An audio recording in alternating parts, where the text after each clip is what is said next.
62 degrees? Come on, that's freezing. Out here in Alabama, trying to outrun Hurricane Irma, and it looks like, well, it looks like she found me. Well, might as well try to fish. Yeah, it's raining, it's windy, it's cold. When you're fishing windy conditions, rainy conditions, and even cold fronts like this, it can be a very tough bite. The best lure I can recommend for these kind of conditions has got to be a spinnerbait. The wind is whipping, and when the wind's whipping, what do you throw? Spinnerbaits, baby, spinnerbaits. Let's throw some spinnerbaits. The wind is howling right now. Got one, got another one. Oh yeah, here we go. Hurricane Irma, it's raining, it's windy.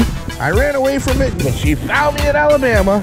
Oh, there we go. Oh my God, guys, big bass, giant bass. Gotta love it, spinnerbaiting in a hurricane. Woohoo, a nice fish.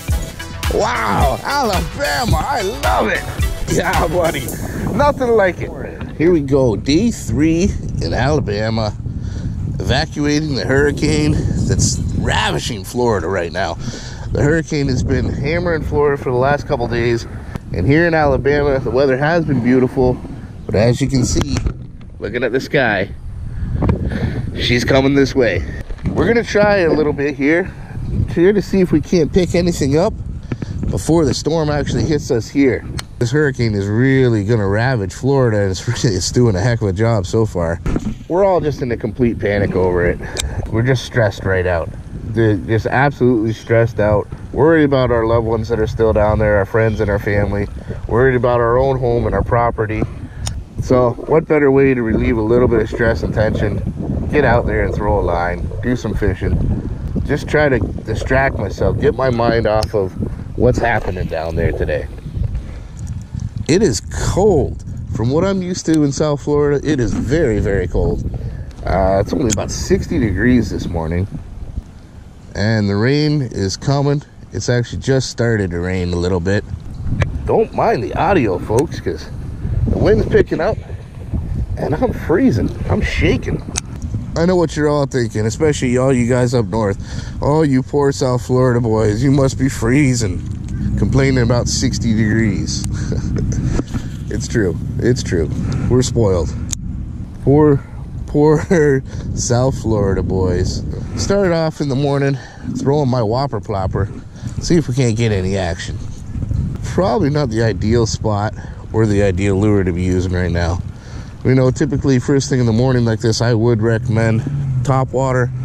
That's your best bet, but it's pretty windy right now.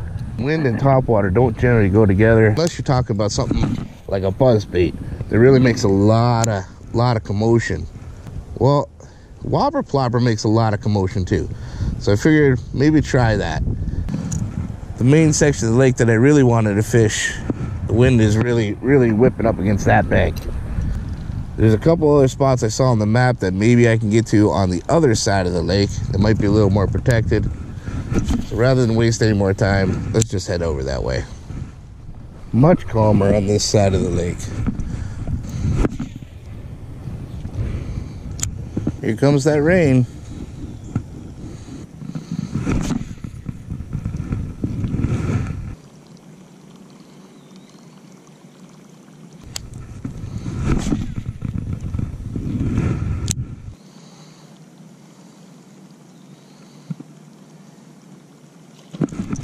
Oh, there we go, guys.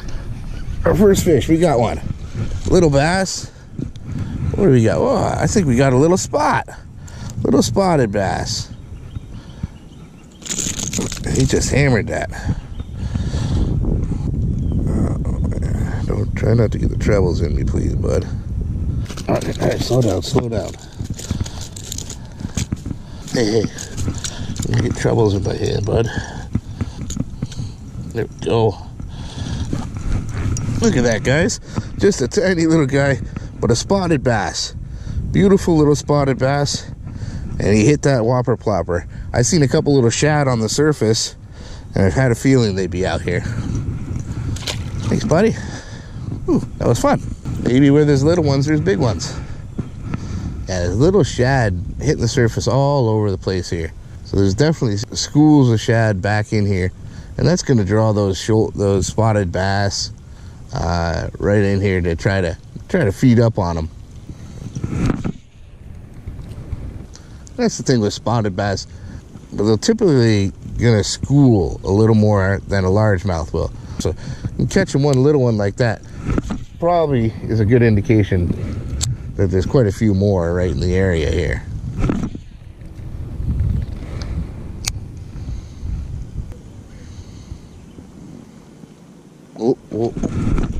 Oh, I missed him. That was a good swirl too. That looked like a decent fish. He popped at it twice. He swirled at it once, missed it. The second time he came up on top of it, but not enough. It's definitely fish in the area. The wind's picked up a little bit coming across the surface here, making it a little more difficult to see where those shad are actually at. All right, even though we're still getting the odd blow up on the top water here, I really think, you know, if I'm tossing a small spinnerbait, I think we're gonna have better chances than the odd smash on the surface. So I say I'm gonna go back to the truck, grab my other rod, grab some spinnerbaits. Yep, that's what we're gonna do. Moved on to another little area here. The weather is really starting to deteriorate pretty bad. The wind is just really piling up as Hurricane Irma is getting closer and closer to us here in Alabama. I flew through this little area here, and it's got a bunch of lily pads, a bunch more weed cover. It's really windy, so I'm just going to keep throwing my spinnerbait because in the wind, there's nothing better than a spinnerbait. The spinnerbaits aren't entirely weedless, of course, but they are fairly weedless. They work a lot better in grass and things like that than they do in lily pads or heavier cover. Don't have to be afraid of tossing it up in there. At least getting real close to it. Every once in a while skipping it across the top and the surface actually sometimes triggers some bites. But as I said, it's just the commotion of a spinnerbait in the wind that is probably the most effective lure you can use in the conditions that I'm facing here right now. A lot of times when I'm throwing spinnerbaits like this, I like to have an extra trailer hook on it. You do get a lot of short strikes, especially when you got cold weather, windy conditions, things like that. They just don't tend to smack it or engulf it as well. But when you are dealing with a lot of cover, that trailer hook does tend to hang up quite often. And more often than not, if you do get hung up, it's going to be on that trailer hook. So I don't have one on here, and I don't have any sort of a trailer as well. Again, it's just something else to kind of get caught up in all these weeds. It's not just these lily pads in front of me. All along the bank is all this mossy kind of grass. I'm really not sure what it is. It's almost like a pepper grass, but very, very mossy, very slimy. Weather like this, well, it can go either which way. A lot of times, you know, overcast and a bit of wind can be a good thing. It can, you know, with the cooler temperatures, it could really trigger these bass to start moving and be on the prowl a lot more than in the heat. But a lot of times it can actually, if this is a cold front that's coming through and the front is already, oh, there we go. Oh my God, guys, big bass, giant bass. Get him on. Oh, holy, oh my God. Are you kidding me? Look what I just got. I just picked up a huge bass. I seen him following that in. Oh my God, that is a massive bass. Oh my goodness. Yeah, we gotta get, holy crap. Holy crap. I was not expecting this. Oh my God. Oh my God, this is a pig. This is an absolute pig. He just crushed. Guys, this thing is phenomenally huge. Oh my God, it's so big. This has got to be, he's well over 5 pounds. Oh my God, he's got to be 6, close to 7 pounds. Just a huge bass. I was not woo! God bless Alabama. Man, I have a scale, but it's way back in my truck over there. I don't want to keep this guy out of the water too long. Oh my God. But I got to get some pictures of him. Holy crap. Oh my God, guys. This thing is just massive. He is easily 5 pounds. He may even be bigger than that. Unbelievable. Unbelievable, guys. Just a massive pig. I wish I can't. He's got to be, oh man, he's got to be 26, 27 inches minimum. Just huge. Let's try to get him in the water here. I've had him out long enough. Let's try to revive this bad boy.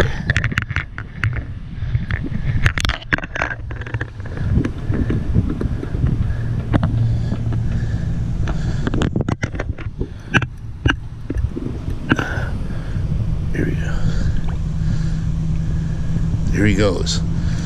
There he goes. There he goes. Look at the size of that thing. Oh my God. I guess the spinnerbait was the right way to go. Look at him just swimming along nice and nice and slowly. Unbelievable.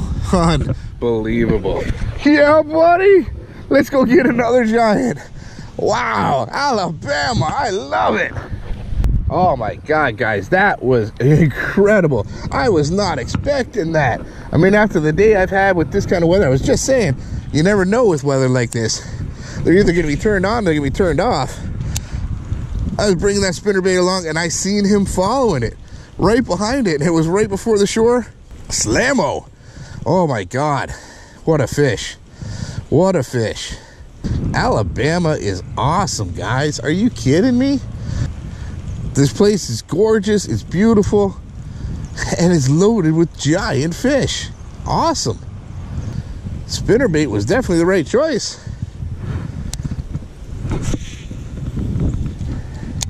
That wind is making it very difficult so far. Very windy, very windy. I apologize if the audio is really off. Really windy, starting to rain, but I'm catching big bass. Awesome. Awesome.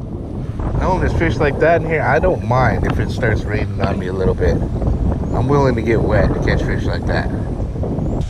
Ran all the way to Alabama to escape the hurricane, and the hurricane's catching up on me, but now I am catching big pig bass. That's awesome. Awesome. Go a little bit of what I use when I am throwing my spinner baits here. This is a Carrot Stix Wild Black. It's a 7'2", medium heavy with that fast action tip. Now with the spinner bait, you're gonna want something with some good backbone like this. Something a medium heavy, maybe even going up to a heavy. But spinner baits have a heavy gauge hook, real stiff hardwire hook. When you get that strike, you need that power to really drive that hook right through the jaw of the fish out there. It's got that heavy weight behind it. You can't use a lighter action rod. It's gonna have a hard time really powering that hook through on that hook set. And most of the hits you get are gonna be pretty violent. That medium heavy with that extra fast action tip is what I like. 7'2" gives me that extra length to really get a good cast in there, as well as a really good powerful hook set. Now this rod I'm using in particular here too, as you can see, I've got the micro guide system on it. Very tiny little guides all the way up and down this rod. That is ideal and key to my accuracy with what I'm doing now. Those tiny guides are not going to let that line travel up and down the rod, not let it flex at all. Keeps it nice and straight like an arrow. It improves my accuracy at 100% when it comes to wind. When it comes to a reel, I love my KasKing reels, but I love a good big casting reel with a fairly fast retrieve. This particular one I'm using here is a 7.3 to 1. I can move this spinnerbait, which has a lot of resistance in the water, a lot of drag. I can move it along nice and quick, but I can also slow down if I needed to. And of course, tied on to everything here is braid. You got a strong lure, you're going through some heavy cover.